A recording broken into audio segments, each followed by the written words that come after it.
حضرت عبداللہ بن حذافہ جہاد کر رہے تھے، روم کے عیسائیوں نے گرفتار کر لیا، 1000 آدمی نے مل کے پکڑا، گرفتار نہیں ہوتے تھے صحابی، 1000 آدمی نے گھیرا ڈالا، گرفتار کر کے لے گئے، اور جب بادشاہ کے سامنے گئے تو وزیر کہنے لگا بادشاہ بندہ بڑے کام کا ہے، اگر ہمارے قابو آ گیا تو فائدہ دے گا، صحابی ہیں حضرت عبداللہ بن حذافہ، حضرت فاروق اعظم کا زمانہ ہے، اگر قابو آ گیا تو فائدہ دے گا۔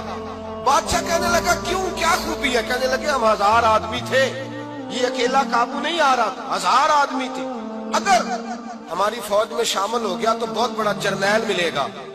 بادشاہ کہنے لگا کوئی مسئلہ نہیں، 2-3 چیزیں ہوتی ہیں بندے کو خریدنے کے لیے، خرید لیتے ہیں۔ بادشاہ کہنے لگا عبداللہ جتنی دولت تجھے چاہیے میں تجھے دے دیتا ہوں، میرے لشکر میں آ جا، معاذ اللہ اسلام چھوڑ دے۔ حضرت عبداللہ بن حذافہ کیا فرماتے ہیں؟ فرماتے ہیں بڑا تو بیوقوف ہے، میں نے دولت کمانی ہوتی تو مدینے میں بیٹھ کے تجارت کرتا، میں دولت کمانے نہیں نکلا، میں تو رسول اللہ کی رضا کمانے کے لیے نکلا ہوا ہوں۔ دولت کمانی ہوتی تو کسی مارکیٹ میں ہوتا، میدان میں آنا تھا، شہادت ہے مطلوب مقصود مومن، نہ مال غنیمت نہ کشور کشائی، یہ دولت تو لونڈی ہے رسول اللہ کے دروازے کی، یہ تو پیچھے پیچھے پھرتی ہے نبی پاک کے غلاموں، یہ کمانی ہوتی تو میں کسی مارکیٹ میں ہوتا، میدان میں تھوڑا ہوتا۔ عبداللہ بن حذافہ سے ایک دوسری چال چلی، کہنے لگے میاں عہدہ جو تجھے چاہیے، میں بادشاہ ہوں، میرے نیچے جو عہدہ تو کہے گا وہ تجھے مل جائے گا۔ حضرت عبداللہ بن حذافہ کہنے لگے شاید تجھے پتہ نہیں میری تعریف کیا ہے، شاید تو جانتا نہیں میری تعریف کیا ہے۔ کہا صاحب کی کیا تعریف ہے؟ کہنے لگے میں رسول اللہ کا صحابی ہوں، اور کائنات میں سب سے بڑا عہدہ مصطفیٰ کے صحابی ہونے کا عہدہ ہے۔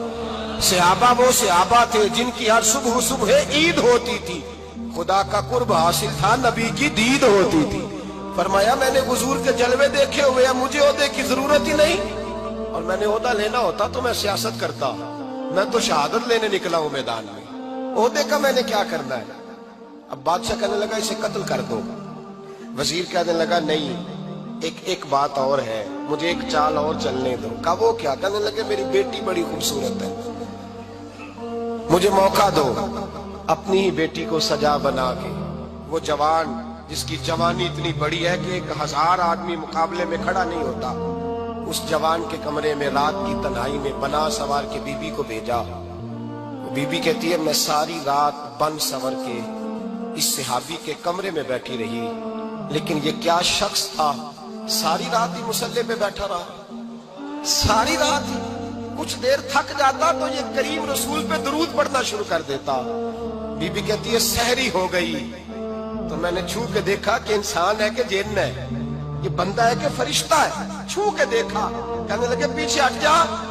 میں نے کہا میں نے تو سنا تھا تو 1000 کے مقابلے میں ہے، اور تو اتنا بے حس ہے کہ بنی صبری دلہن بیٹھی ہے، تو نے نظر نہیں کی؟ عبداللہ بن حذافہ، بی بی کہتی ہے نظر پھر نہیں اٹھائی، نظر پھر جھکی ہوئی ہے۔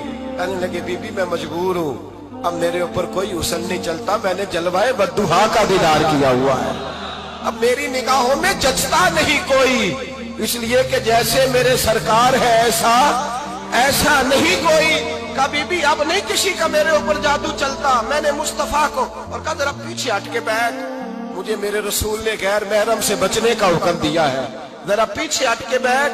سحری کا وقت تھا، وہ بی بی کہتی ہے اس نوجوان کے جملے میرا سینہ چیر گئے، کلیجہ پھٹ گیا، چیخ نکلی، میں کفر کے عالم میں روئی۔ میں نے کہا مجھے بتا تو صحیح، آخر یہ جذبہ کہاں سے ملتا ہے، آخر یہ روشنی تو میں نے دیکھی نہیں، کہاں سے آتی ہے؟ ایک میرا باپ ہے جو بنا سور کے مجھے تیرے کمرے میں چھوڑ گیا، بتلا یہ کہاں سے کیف آتے ہیں؟ عبداللہ بن حذافہ کہنے لگے اگر کیف لینا ہے تو بھی میرے مصطفیٰ کا کلمہ پڑھ جا، آجا دروازہ رسول پہ جھک جا، مل جائے گا۔ سویرے دروازے پہ باپ آیا بیٹی سے رزلٹ لینے، دروازہ کھولا تو بیٹی نقاب پہنے باہر آئی، باپ کہنے لگا کیا بنا؟ کہنے لگی پیچھے ہٹ جا، تو غیر محرم ہے، کافر ہے، میں مسلمان ہوں۔ اس نے کہا کیا ہوا؟ کہنے لگی تیرے جیسے کو باپ کہوں، تیرے جیسے کو جو مجھے استعمال کر رہا تھا، میں تجھے باپ نہیں مانتی، میں اب رسول والی ہو گئی ہوں، میں حضرت فاطمہ کی کنیزہ ہو گئی ہوں، میں اب نبی کریم کی خادمہ ہوں، خبردار میرے قریب نہ آنا۔ یہ دعو بھی ناکام ہوا۔ اب حضرت عبداللہ بن حذافہ کے سامنے موت کھڑی کی، ایک